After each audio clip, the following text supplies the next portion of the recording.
Está no ar o Lições da Bíblia, nosso encontro semanal de estudo profundo da Palavra de Deus. E hoje vamos continuar estudando a carta aos Filipenses, especialmente pensando no cristão como aquele que brilha por Jesus nas noites sombrias deste mundo. É sobre isso e muito mais o Lições da Bíblia que está começando agora.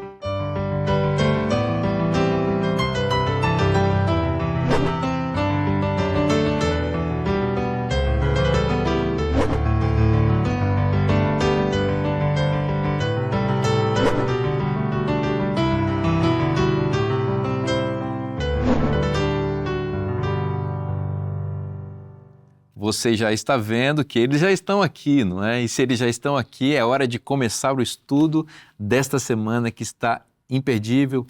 Vamos falar juntos aqui sobre brilhar por Cristo no meio dessa noite tenebrosa da vida. Você sabe que todo o programa Lições da Bíblia é pautado, baseado no guia de estudos chamado de Lição da Escola Sabatina, que é uma grande bênção, né? Esse material trimestral, a cada 3 meses troca o tema e a gente aprende coisas muito especiais. Quem estuda isso aqui faz um curso de teologia, então está na hora de você começar seu curso de teologia em casa, recebendo seu guia de estudos para todo dia você estudar uma porção preciosa da Palavra de Deus. Nessa temporada e nesse trimestre estamos estudando esta lição, Cristo em Filipenses e Colossenses, nos aprofundando nessas 2 epístolas do apóstolo Paulo. Então não perca tempo, peça agora o seu. Você pode acessar a CPB, lições.cpb.com.br para isso. Bom, os nossos amigos que estão conosco nessa temporada, que nos ajudam a fazer esse programa, estão aqui e eu os apresento. Aqui à minha direita, o Alberto, o pastor Alberto Tarso. Bem-vindo, amigo. Muito obrigado, é um privilégio estar aqui e que juntos possamos desenvolver nossa salvação. Amém. Aqui à minha esquerda, o amigo pastor Patrick. Bem-vindo, Patrick. Muito obrigado, amigo. Estar aqui é um grande privilégio. A semelhança do meu amigo pastor Alberto, e o nosso foco aqui é sempre brilhar por Cristo Jesus, nosso Salvador. Amém. Vocês estão trabalhando os temas da lição da apresentação. Isso é uma equipe bastante afiada, né? E aqui à minha frente, vamos ver, vai sobrar uma coisa para você, né? Eu acho que não me sobrou nada, né? Eles contaram tudo. Tá aí o pastor Adenilton, nosso amigo, muito bem-vindo, viu? Muito obrigado, para mim é uma alegria estar aqui mais uma vez. Eu só quero reiterar o que eles falaram, né? Já falaram bem. O que eles falaram, já falaram bem. Só dizer que eles falaram bonito e que realmente nós tenhamos no coração o desejo de brilhar por Cristo. Que legal, amém. Alberto, ora pra gente, por favor. Vamos orar. Nosso poderoso e grande Deus, estamos aqui mais uma vez, Senhor, reunidos, com a Bíblia aberta diante de nós e pedimos, Senhor, orientação e que a Tua Palavra fale no nosso coração com poder. Amém. Em nome de Jesus, amém. Amém. Brilhando como estrelas da noite é o título, né? É um título muito interessante, é uma metáfora recorrente na Bíblia, me lembro de Abraão, né? Quando Deus olhou, aliás, pediu para que ele olhasse para o céu e visse as estrelas, né, brilhando, que seria o número da sua descendência. E essa história é bonita porque ela aparece bem no contexto de noturno, né, que é associado com medo e uma reafirmação da promessa de Deus ali para Abraão em Gênesis capítulo 15. O profeta Daniel vai usar essa metáfora das estrelas de novo para se referir aos santos. E aqui o apóstolo Paulo vai falar que nós somos também estrelas de Deus brilhando nessa noite tenebrosa do mundo, né? É isso mesmo. Isso mostra o zelo missionário que Paulo tem, né? A paixão missionária que Paulo tem, porque essa ideia de brilhar é uma metáfora missionária. A gente vê isso, como você mencionou, praticamente na Bíblia toda. E existem alguns livros específicos em que a gente encontra essa metáfora, assim, digamos, aparecendo com mais vigor. Um deles é o livro de Isaías. E a gente sabe, no episódio anterior, nós conversamos um pouquinho sobre o hino cristológico, quando Paulo fala sobre Jesus como servo, possivelmente ele está pensando em termos de Isaías 53. Então, o texto de Isaías é um texto que fez muita diferença na vida de Paulo. Aliás, a gente sabe hoje, assim, quando a gente pega e vê o uso do Antigo Testamento no Novo Testamento, a gente observa que a seção de Isaías 40 a 55 é a seção do Antigo Testamento mais usada do Novo Testamento. Então, praticamente todos os autores do Novo Testamento vão buscar alguma coisa ali. E Paulo também. Quando ele menciona aqui no capítulo 2, os versos 14 e 15, eu acho que vale a pena a gente ler esse texto aqui para a gente começar aqui a nossa conversa. Capítulo 2 de Filipenses, versos 14 e 15, Paulo diz: Fazei tudo sem murmurações nem contendas. Veja que ele ainda está trabalhando aquele tema que ele trabalhou no início do capítulo 2, está falando sobre a unidade. Ele diz, para que vos torneis irrepreensíveis e sinceros, filhos de Deus inculpáveis no meio de uma geração pervertida e corrupta. Essa frase aqui é fundamental para a gente entender o que ele vai dizer na sequência. Na qual resplandeceis como luzeiros no mundo. Ou seja, o que Paulo está tentando dizer é o seguinte, quanto mais escuro estiver o ambiente, mais a gente precisa de luz, né? E a gente vive num ambiente muito escuro, este mundo é muito escuro. Paulo chama essa geração de geração pervertida e corrupta. E de onde vem essa ideia de luzeiros? Eu acredito que isso vem de algumas passagens do Antigo Testamento, principalmente no livro de Isaías. Eu queria ler aqui rapidamente, a gente pode fazer aqui um exercício, indo a Isaías capítulo 42, Isaías capítulo 42, vamos aqui para o livro de Isaías, capítulo 42 e o verso 6. Capítulo 42 e o verso 6.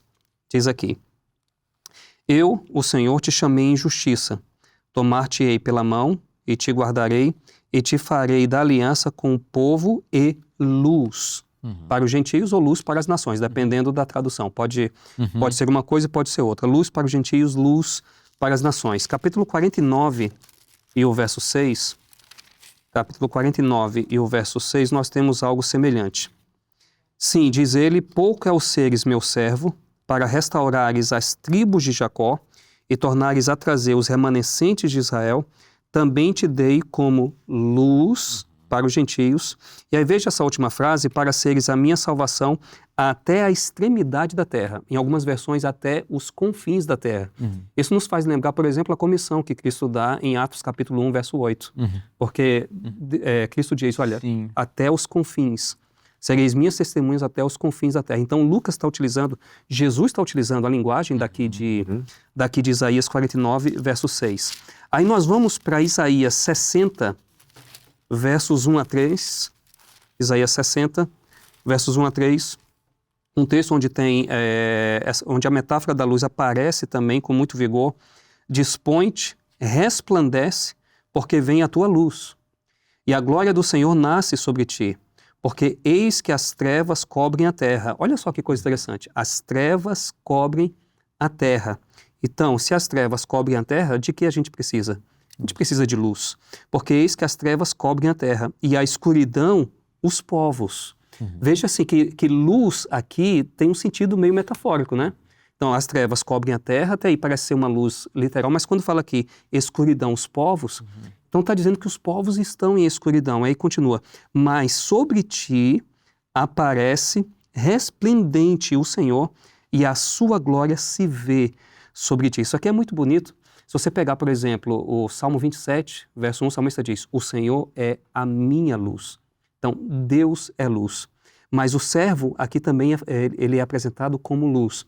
Paulo, quando a gente vai para Atos capítulo 13, Paulo também se apresenta como luz para os gentios. Ou seja, ele sabe que Deus é luz, mas Jesus mesmo disse, vós sois a luz. Jesus disse, eu sou a luz, mas vós sois sal e vós sois luz. Então, essa metáfora da luz aparece aqui no verso 3, o texto diz, as nações se encaminham para a tua luz e os reis para o resplendor que te nasceu. Então, toda essa ideia de luz que aparece no Novo Testamento está vindo do Antigo Testamento. Então, quando Paulo fala da igreja como luzeiros no mundo, seguramente Paulo tem uma ideia missionária em mente. Ou seja, é como se Paulo quisesse dizer o seguinte, Filipenses, vocês foram chamados para brilhar. Brilhem no mundo. E brilhar aqui significa levar a luz de Cristo ao mundo.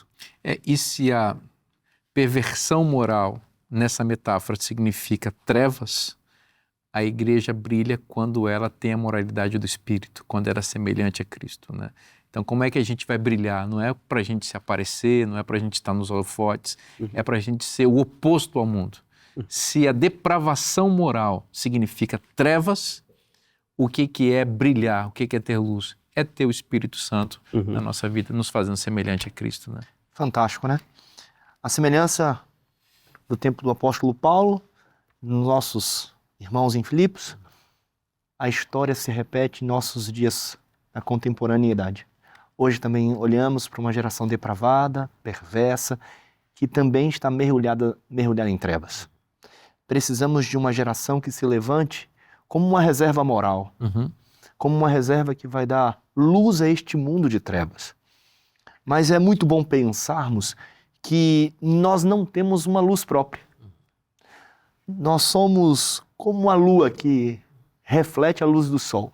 Tem o sol da justiça e, se conectados com ele, alinhados com ele, nós conseguiremos refletir essa luz extraordinária.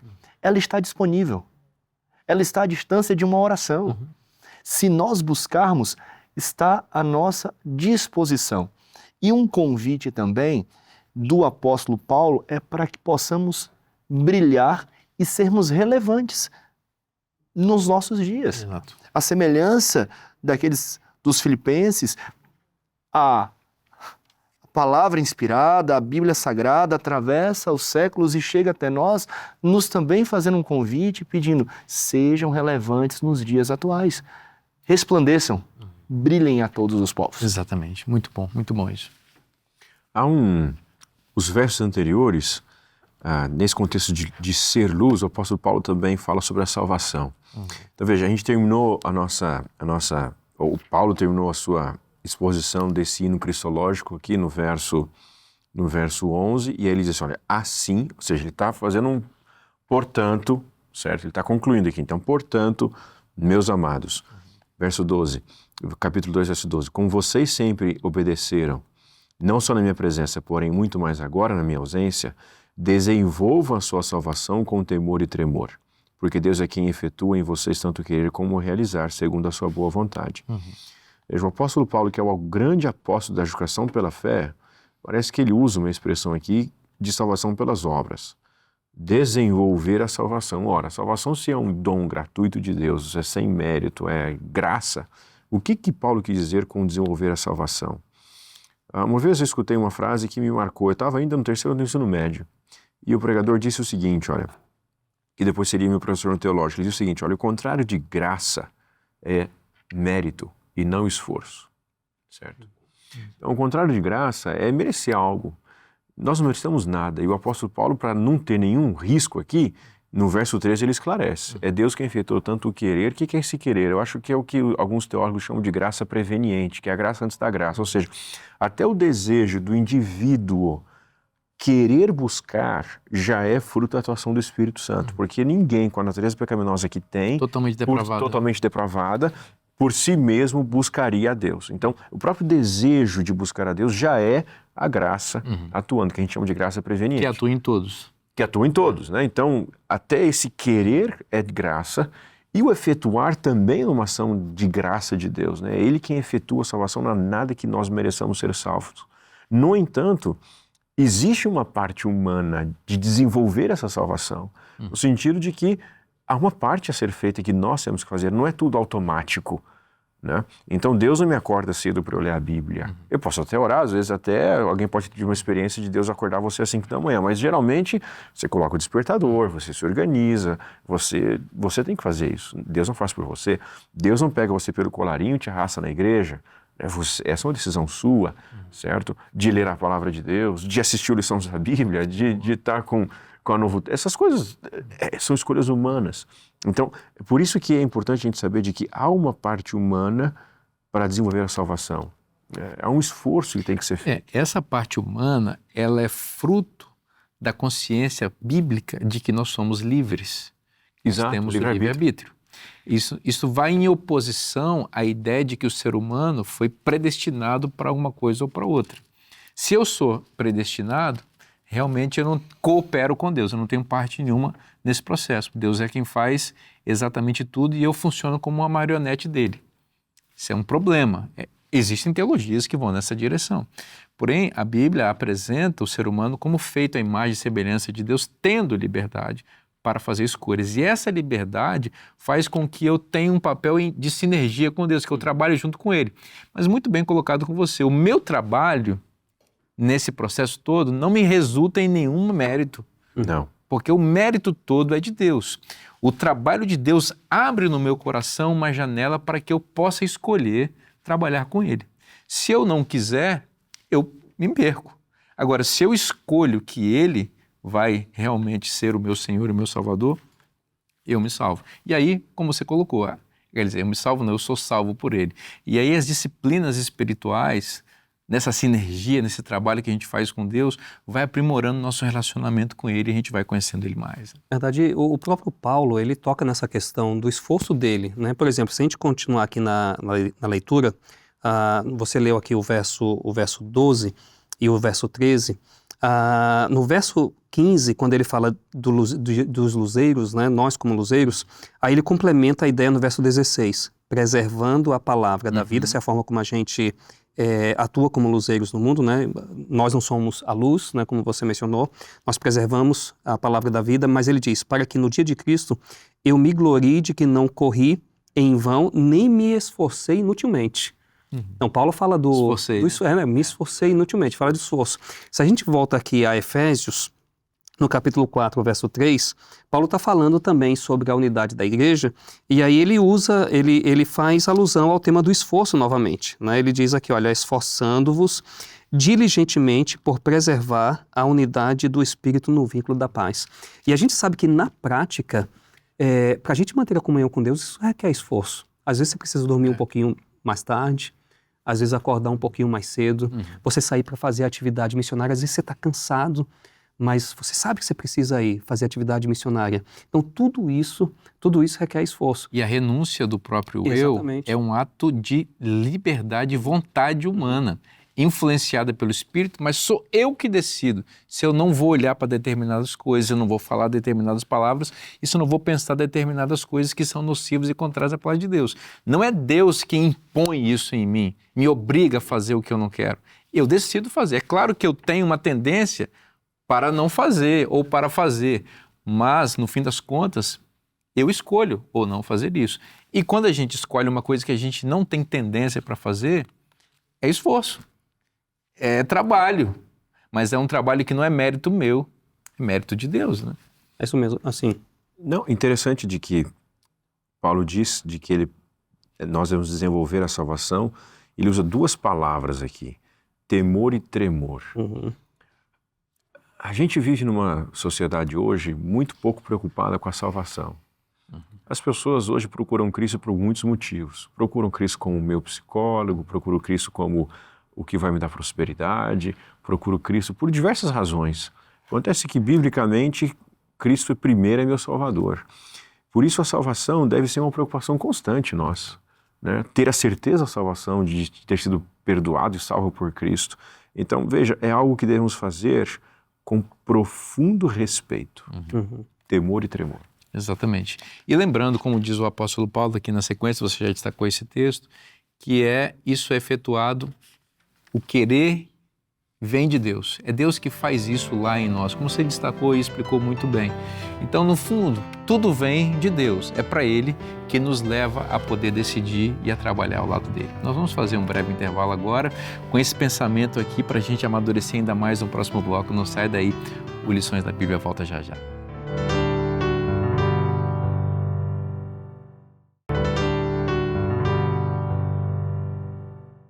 Nós já estamos de volta aqui juntos para estar com você a Palavra de Deus. Falando em Palavra de Deus, um oferecimento especial à Revista Esperança, A Cura do Pecado. Essa é uma matéria muito importante, a gente está tratando um pouquinho no Lições da Bíblia dessa semana, mas você pode se aprofundar aqui nesse guia de estudos que vai apresentar, por exemplo, entre outros temas, o conceito de pecado. Sabe, isso é um conceito discutido, amplo nas Escrituras, e é bom que você entenda bem, porque a doutrina da salvação vem exatamente para responder o que é o pecado, o problema do pecado, né? A lição, essa revista vai ajudar você também a entender como surgiu esse problema no universo, a origem do pecado, né? E, naturalmente, como você pode se libertar do pecado e de suas consequências. Muitos outros temas são elaborados aqui de uma forma bem didática, bem direta, bem ao coração, de uma forma simples, fácil e profunda. Você não pode ficar sem essa revista. Então faz o seguinte, para tudo agora que você está fazendo, pega seu celular e manda uma mensagem para o WhatsApp que está aparecendo agora aí na sua tela, que a nossa equipe vai enviar essa revista para você sem nenhum custo, como oferecimento dos Anjos da Esperança. Bom, no tema de hoje, nós estamos trabalhando sobre o conceito de brilhar para Jesus. A metáfora ou a ideia que o apóstolo Paulo está usando para exemplificar o seu conceito aqui é que nós somos chamados a sermos como estrelas brilhando nas trevas morais desse mundo. Não é isso, Alberto? Exato. Só para relermos o texto aqui, Filipenses capítulo 2, verso 15 diz, olha, para que sejam irrepreensíveis e puros, filhos de Deus inculpáveis, no meio de uma geração corrupta, na qual vocês brilham como luzeiros. Então, há um mundo pervertido, nós somos chamados a ser irrepreensíveis e puros. Claro que essa pureza e maturidade aqui, perfeição, ela é uma dádiva de Deus, né? A gente não pode imaginar de que nós, por nós mesmos, conseguiríamos viver sem pecado. Mas isso nos lembra muito bem de que, como povo de Deus, nós temos que buscar a santificação, né? Nós temos que buscar ser semelhantes a Jesus. E eu me lembrei de 2 textos. O primeiro deles, Salmo 101, 3. Salmo 101, 3.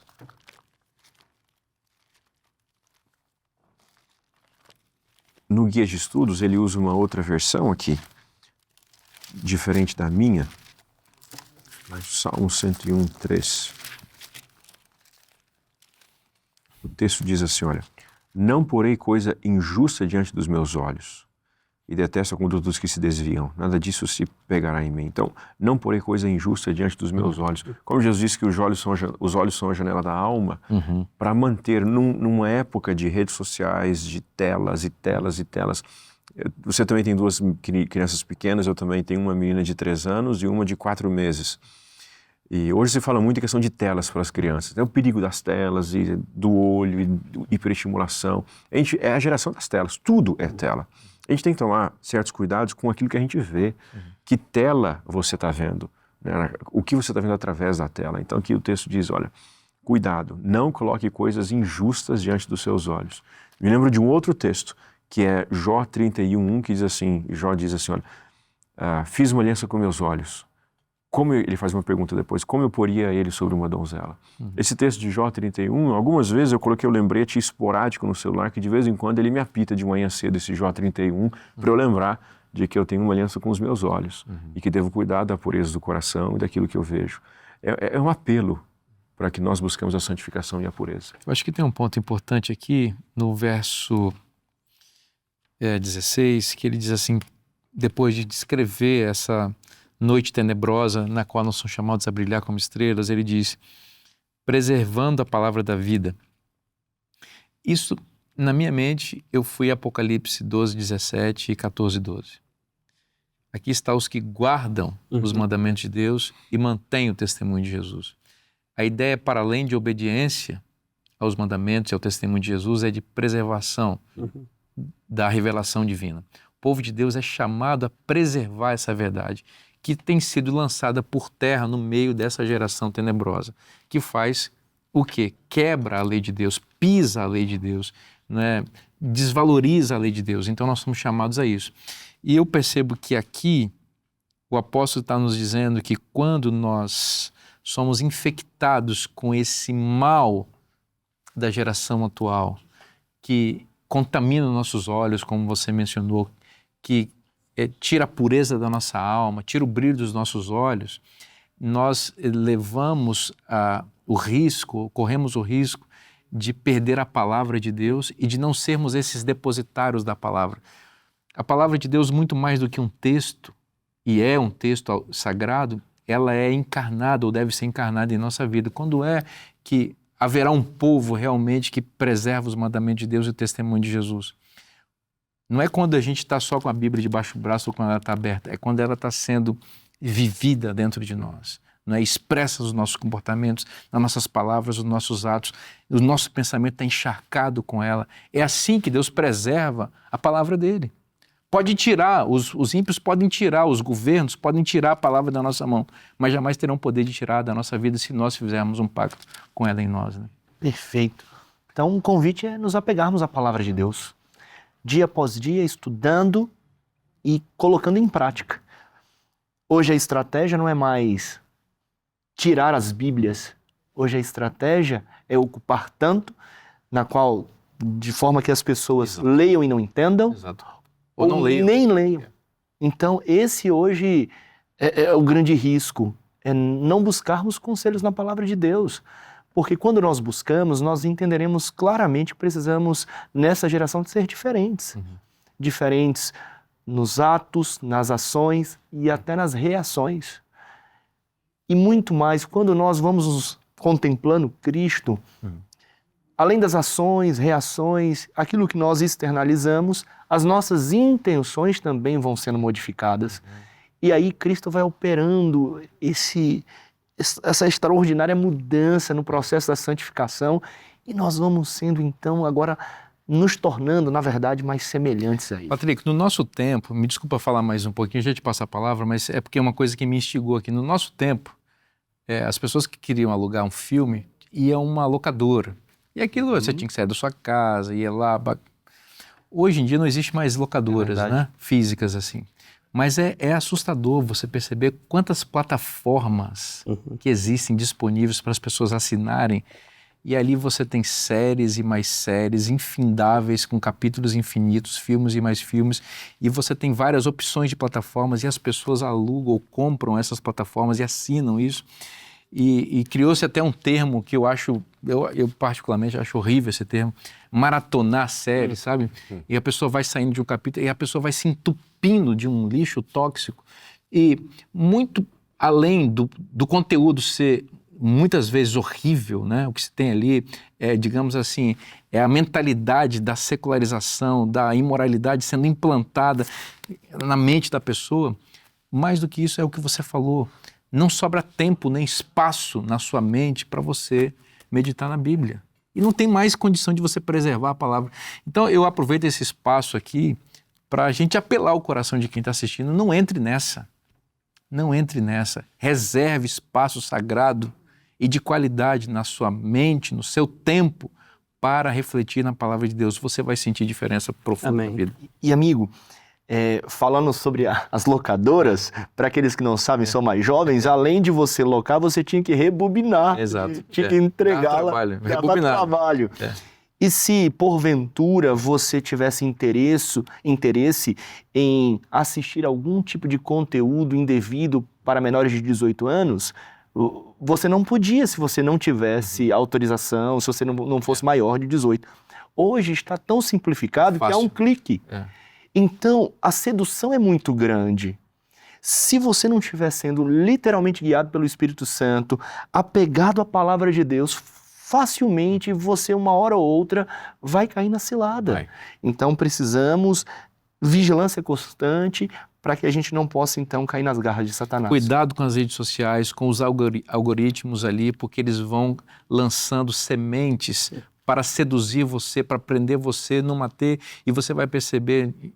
Aliás, na maior parte das vezes você não vai perceber que você está enredado numa situação de muita sedução pecaminosa. Temos que ter muito cuidado com isso. Vocês falaram sobre isso aí, me fez lembrar de um pensamento que é atribuído ao pastor John Piper. Não sei se é dele, mas o pensamento é o seguinte, ele diz que, se for dele o pensamento... No juízo final. Exatamente, que uma das maiores funções do Facebook ou das redes sociais vai ser mostrar no juízo final que falta de tempo não era problema para o estudo da Bíblia e oração, né, porque as pessoas realmente gastam muito tempo ali. Mas existe outro comentário que eu gostaria de fazer, vocês falaram em Apocalipse, aí mexeu aqui comigo, subiu aqui um fogo... Mexi com você, né? Subiu aqui um fogo quando falou de Apocalipse, quando você citou Apocalipse 12, 17, Apocalipse 14, 12, e ali a perseverança dos santos, né, ali em Apocalipse 12, 17, falando daqueles que guardam os mandamentos de Deus e têm o testemunho de Jesus. Isso me chama a atenção porque a gente está falando aqui de brilhar, né? Deus nos chamou para que nós brilhemos nesse mundo, nós somos luzeiros. Não sei se vocês já pararam para pensar qual é a metáfora para a igreja em Apocalipse mais estendida. É a metáfora da luz. Você tem ali os capítulos iniciais. O que é a igreja? A igreja em Apocalipse é uma série de coisas. Ela é representada por uma mulher, e aí você vai, uma série de imagens, né, de frases para representar a igreja em Apocalipse. Mas é interessante notar que a primeira imagem em Apocalipse para a igreja, uma imagem estendida, é a imagem do candelabro. É a imagem da luz. E é interessante que quando você lê ali o capítulo 1, versos 12 e 13, quem é que você vê ali no meio, Cristo, caminhando no candelabro? Ou seja, a igreja está ali para refletir a luz de Cristo. E uma das funções da igreja é preservar a palavra da vida. Uma das funções da igreja de Apocalipse é preservar a palavra da vida. Por isso que nós temos ali Apocalipse 12, 17. Aqui estão, irou-se o dragão contra a mulher e foi pelejar contra o restante da sua descendência, aqueles que guardam os mandamentos de Deus e a fé em Jesus. Antigo e Novo Testamento. Antigo e Novo Testamento. Aí você vem aqui, Apocalipse capítulo 14, verso 12, a perseverança dos santos. E eles estão perseverando em quê? Eles estão perseverando em manter a palavra de Deus diante do povo, pregando as 3 mensagens angélicas. Então é muito bonito você ver tudo isso. E quando você abre Apocalipse, um texto que a gente às vezes não leva tanto em consideração, as pessoas não levam tanto em consideração e faz toda a diferença na leitura do livro, é aquela abertura do capítulo 1, verso 3. Bem-aventurado Aquele que lê. aquele que lê. Porque aquele que lê, e não somente lê, bem-aventurado aquele que lê, os que ouvem e guardam as palavras da profecia deste livro. E veja aqui, guardam as palavras aqui, no capítulo 12, 17, guardam os mandamentos. Então nós temos aqui em Apocalipse uma visão clara do quão importante é a gente preservar a palavra de Deus. E sem isso aqui, não existe missão. Porque não existe missão sem mensagem, sem a palavra. Não é? E em Apocalipse, quando a gente vai, entrando aqui, voltando um pouquinho aqui para o tema do nosso guia de estudos, nós temos aqui a questão do sacrifício vivo. A gente vê muito isso em Apocalipse e a gente vê muito isso também no livro de Atos. Eu até preparei aqui uma lista dos sofrimentos dos apóstolos no livro de Atos. Por exemplo, no capítulo 5, o texto menciona que os apóstolos são açoitados. No capítulo 7, Estevão é martirizado. No capítulo 12, Tiago também é martirizado. Pedro é preso. No capítulo 14, Paulo é apedrejado. No capítulo 16, Paulo e Silas são espancados e são presos em Filipos. No capítulo 27, nós temos um naufrágio. Mas o que chama a minha atenção, eu gostaria de concluir esse pensamento com esse texto de Atos 21, 13, é quando Paulo diz assim, ele está indo para Jerusalém e ele diz o seguinte, estou pronto não só para ser preso, mas até para morrer. Eu estou pronto não somente para ser preso, eu estou pronto também para morrer. Ou seja, o evangelho começa com muito sofrimento. E os apóstolos estavam realmente dispostos a entregar a própria vida em face da missão que Deus confiou a eles. Eu queria acrescentar um outro ponto aqui no verso 16, eu gostei muito desse verso. Diz aqui, preservando a palavra da vida, para que no dia de Cristo eu me glorie de que não corri em vão e não me esforcei inutilmente. Então o apóstolo Paulo acrescenta ao tema da santificação, que é o que ele está trabalhando aqui, o aspecto escatológico. Ou seja, ele aponta para a volta de Jesus, que é o dia de Cristo aqui. E não existe motivação mais genuína para a santificação do que a volta de Jesus. A volta de Jesus, a breve volta de Jesus, é uma motivação contínua na mente de quem crê que Jesus vai voltar em breve. Talvez seja por isso, talvez não. Eu acredito que seja por isso que Satanás tenha tentado diluir muito a ênfase no ensino da volta de Cristo. Eu me lembro, por exemplo, na minha infância, eu via muito essa frase, né? Jesus está voltando, prepara-te. A ideia da preparação associada com a volta de Jesus. Então, se você perde o senso de que Jesus vai voltar rápido e em breve, você perde a necessidade, isso é psicológico, é subjetivo, de se preparar. Agora, se a ênfase está forte, Jesus vai voltar, você se desconecta das coisas pecaminosas, você purifica a sua vida porque você quer encontrar o seu Senhor e quer estar pronto para isso. E dada a importância desse tema, talvez seja por isso que João em Apocalipse começa e termina o livro falando da segunda vinda. No capítulo 1, verso 7, eis que vem com as nuvens e todo olho verá. A gente vai para o capítulo 22 e é Jesus quem está dizendo, eis que vem sem demora, eis que venho sem demora, certamente venho sem demora, e João termina dizendo, ora vem, Senhor Jesus. Então o tema é tão importante que ele liga as duas pontas do livro que trata dos eventos finais. Exatamente. No mundo de tanto sensacionalismo, as pessoas estão muito ocupadas em pensarem o que está por vir. Guerras, rumores de guerras e tudo mais. Mas o convite de Jesus é que nós não nos ocupemos com aquilo que está por vir, mas com quem está por vir, que é o Senhor Jesus Cristo. E um outro risco gigantesco, e falar como um pastor, isso esquentou o coração, nos nossos dias, um dos maiores riscos é a relativização da verdade. As pessoas estão chamando o errado de certo e o certo de errado. Exato. Então nós precisamos nos esforçar e, quem sabe, aborrecer os nossos olhos e cavar como um tesouro a palavra de Deus, para não sermos enganados, não sermos ludibriados, para que não possamos perder de foco, o foco, na verdade, das preciosas verdades de Cristo Jesus. Trick, você falou uma coisa muito importante, porque é o seguinte, nós somos chamados a preservar a palavra da vida, certo? Isso. A palavra da vida confronta as trevas morais do mundo. É isso. A palavra da vida chama de pecado o que é pecado. Mas o que as trevas morais estão fazendo hoje? Estão chamando, como você disse, estão chamando coisa ruim de coisa boa. E por que existe a relativização da palavra?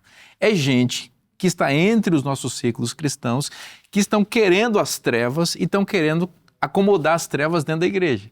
Então é preciso olhar para a palavra e dizer, não é bem assim.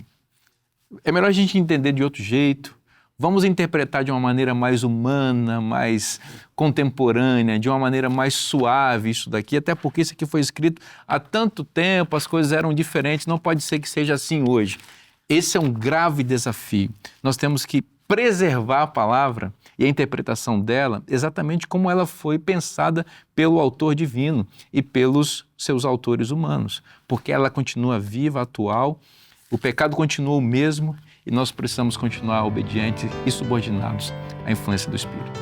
Nós vamos fazer um breve intervalo. Não sai daí, o programa Lições da Bíblia volta já já.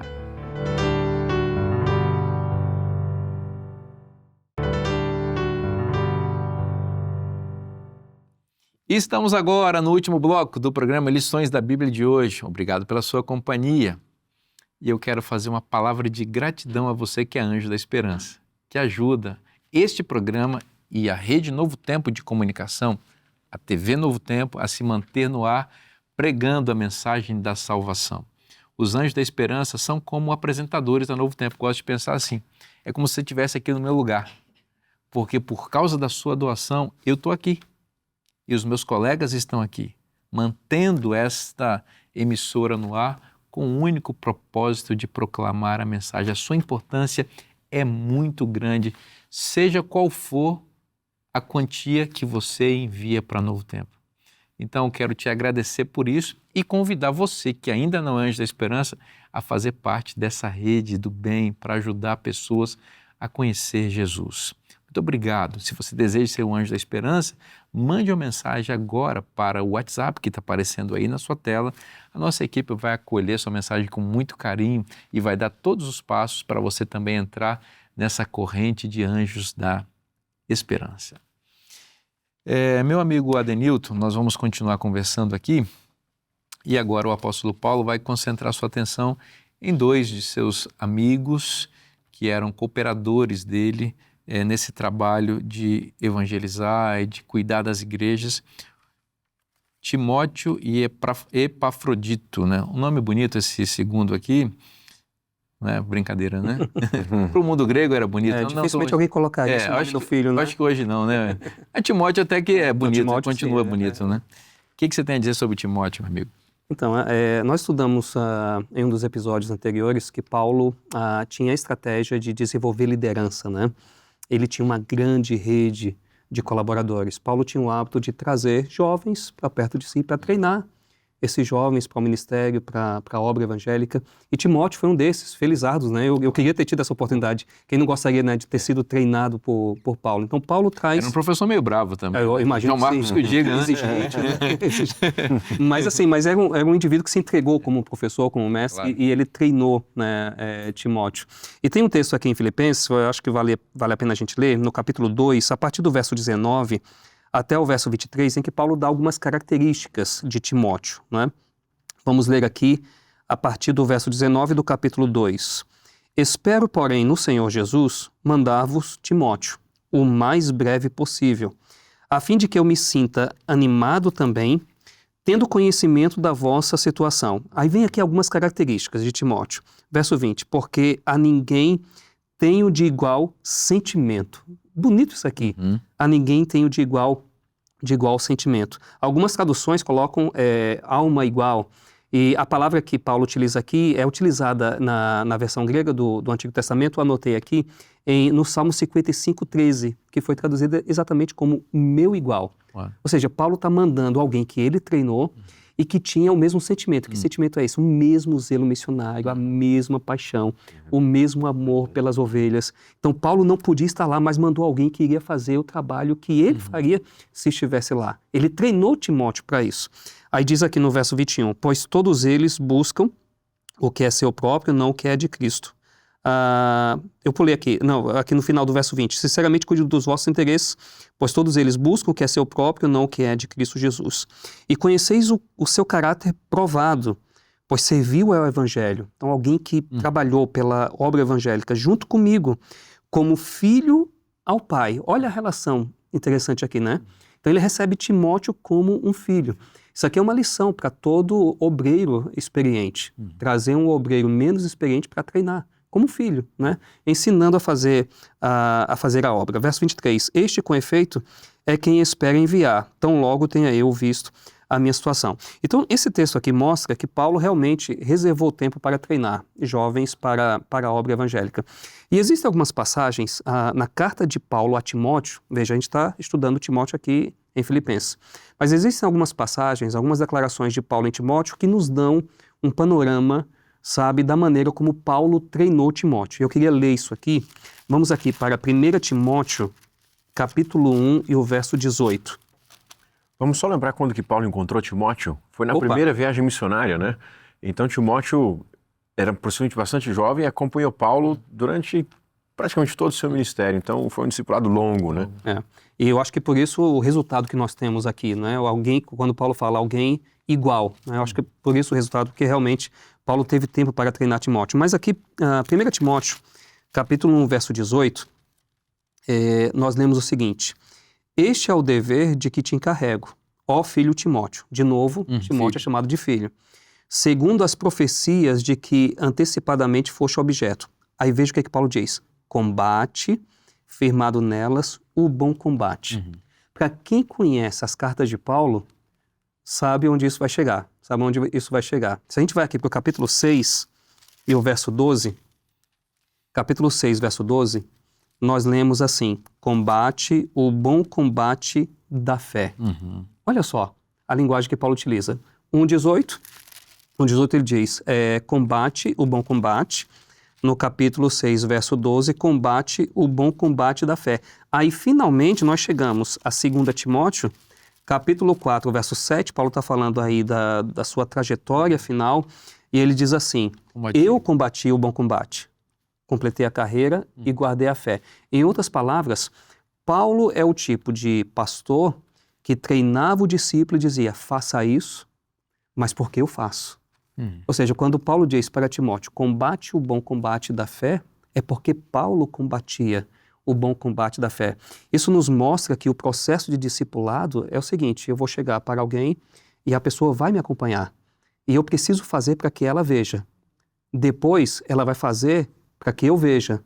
E depois ela vai fazer para que outro veja. Mas tudo isso é vida sendo transmitida, é experiência sendo transmitida. Então, Paulo levou muito a sério essa ideia de treinar pessoas para a obra evangélica. Eu acho que isso é uma grande lição para nós. Paulo sabia que não podia fazer tudo sozinho. Ele trabalhava em equipe, como a gente comentou em outro episódio. Ele tinha, de fato, uma rede de colaboradores e ele tomou tempo para treinar as pessoas que trabalhavam com ele. Em outras palavras, ele estava dizendo, eu vou mandar um pastor para vocês que vocês podem confiar nele. Exatamente. Lembra que na sessão anterior, ou sessões anteriores, ele está apresentando um hino de exaltação a Cristo, em que apresenta Cristo se rebaixando por causa de nossos interesses. Porque não pensou em si mesmo, pensou em nós e se humilhou até a ponto de morrer em nosso lugar. E aqui ele está dizendo, eu quase que não tenho ninguém que possa cuidar de vocês com tamanho interesse. Eu só tenho uma pessoa, só conheço um que pode fazer isso. E eu vou mandar ele a vocês. Então, esse é Timóteo. É como se ele estivesse dando um puxãozinho de orelha na igreja lá também. Eu precisava de mais gente assim, né? Precisava contar com mais gente que pudesse pensar mais nos outros e menos em si mesmo. Não existe ministério pastoral de verdade se a gente não aprende a colocar os interesses dos outros na nossa frente. Se a gente pensar só em nós mesmos, a gente vai construir impérios e vai se proteger nesses impérios que são, na verdade, a nossa própria ruína. Agora, quando a gente começa a olhar para os outros, aí a gente começa a espelhar o caráter de Cristo e a gente começa a servir as pessoas. E aí nós podemos ser confiáveis para as pessoas. As pessoas podem abrir seu coração para nós, as pessoas podem abrir seus problemas, porque nós estamos interessados no que elas têm a dizer, porque a gente quer que elas progridam no Evangelho, né? Observe que Paulo diz que o Timóteo tinha um caráter provado. Já tinha sido testado e aprovado, né? Quando a gente compra alguma coisa de tecnologia, a gente vem um selinho embaixo lá, assim, os pequenininhos, approved, né? Aprovado. Ele já foi testado na fábrica e está funcionando, né? Paulo testou Timóteo e Timóteo foi testado, né? De tal maneira de que ele podia dizer, olha, não tem ninguém melhor do que ele para eu enviar para vocês, né? Tem uma declaração de Ellen White, essa escritora cristã, que é mencionada no Guia de Estudos, que ela diz assim, olha, a vida é disciplinante. Certo? Como é que Timóteo foi provado? Ele foi provado porque ele estava do lado de Paulo. Ele foi provado porque ele foi perseguido igual Paulo, ele foi quase morto igual Paulo, ele foi tentado e ele venceu, né? Então a vida prova a gente. E se a gente estiver apegado a Cristo, as provações da vida são frutos de crescimento, a tal ponto de que Deus pode dizer, olha, isso aqui é o meu servo, é o melhor que eu tenho para enviar para esse lugar aqui, para fazer tal coisa em tal lugar, em tal igreja. Vocês comentaram aí sobre mais características essas características de Timóteo, isso me fez lembrar de outra declaração de Paulo em relação a Timóteo. Em 1 Coríntios, capítulo 4, verso 17. Então, como você mencionou, Timóteo teve assim um longo tempo para trabalhar com Paulo e trabalhou não somente em uma igreja, ele era realmente um companheiro de Paulo, e ele trabalha em Corinto também. Aí, aqui em 1 Coríntios, capítulo 4, verso 17, Paulo diz assim, por esta causa vos mandei Timóteo, que é meu filho amado, de novo a relação assim entre pai e filho, né? Um obreiro mais experiente com um obreiro menos experiente, que é meu filho amado e fiel no Senhor. Olha que característica maravilhosa aqui. Fiel no Senhor, o qual vos lembrará os meus caminhos em Cristo Jesus. É interessante, Paulo transmite conhecimento para Timóteo a ponto de Timóteo ser capaz de reconstituir, digamos assim, os ensinos de Paulo, o qual vos lembrará os meus caminhos em Cristo Jesus, como por toda parte ensino em cada igreja. Então, é interessante essa atitude de Paulo de treinar, mas como vocês mencionaram, é também interessante essa atitude de Timóteo de estar disposto para aprender, né? Então, a gente precisa desenvolver muito isso, e as pessoas que estão nos ouvindo, que estão envolvidas com a missão da igreja, precisam ter isso muito claro em mente. Obreiros mais experientes, treinando obreiros menos experientes, e essas pessoas estarem dispostas a aprender com aqueles que são mais experimentados na obra. E o interessante é que antes de enviar, Paulo traz para a vida, a ponto de chamá-lo de filho. Ninguém chama de filho um desconhecido. Tem que viver intimamente para você chamar alguém de filho. Eu trabalho há algum tempo com pastores adjuntos. E o interessante é que, à medida do tempo, eles vão pegando as nossas peculiaridades. Eu tinha, inclusive, um desses que as pessoas, quando o ouviam pregar, falavam assim, ó, você está imitando o pastor Patrick. Era uma característica dele, mas assim, nós convivíamos tanto que ele começou também a se inspirar da forma que eu fazia. O Lições da Bíblia hoje chega até grandes líderes, vários líderes por aí. E o apelo é que esses líderes possam contribuir na formação de pessoas que estão agora estão ingressando agora na igreja, para que eles possam ajudar na carreira da fé, para que eles possam crescer e no futuro se tornarem grandes líderes também. Discipular é muito importante. Tem um outro personagem aqui, né? Que é Epafrodito, não sei se Epafrodito, é interessante que Epafrodito, bom, Timóteo era companheiro de Paulo, estava com Paulo em Roma, e Epafrodito também parece que ele havia estado em Roma, ele fica doente, à beira da morte, Mas Epafrodito parece ser alguém da cidade de Filipos, né? E ele vai até Paulo também. Paulo diz de que ele quase morreu, ele ficou doente à beira da morte, mas de que ele voltaria lá para Filipos com algumas notícias de Paulo. Mas um detalhe interessante que eu gostaria de mencionar é de que tanto no caso de Timóteo, especialmente nos textos que o Adenilton leu para a gente, e no caso também de Epafrodito, se você ler no último verso do capítulo, olha, porque por causa da obra de Cristo ele quase morreu, arriscando a própria vida para suprir a ajuda que vocês não podiam me dar pessoalmente, né? Ou seja, ele passou algum problema arriscando a vida para talvez trazer as ofertas para sustentar Paulo na prisão, né? E ele não queria que a igreja soubesse.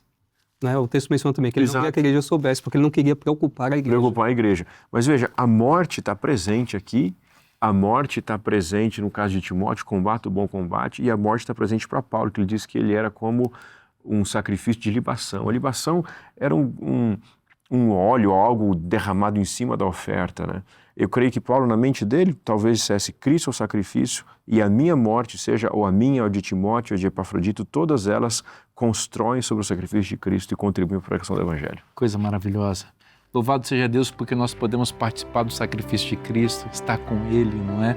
Para que outras pessoas possam ser abençoadas. Nós podemos doar a nossa vida também, entregue em amor, em gratidão a tudo aquilo que Cristo fez para que outras pessoas também conheçam desse amor extraordinário que Deus manifestou em nosso favor. Esta bênção extraordinária está na Bíblia, é bom para você. Eu te espero na próxima semana, que Deus te abençoe muito. Forte abraço e até semana que vem.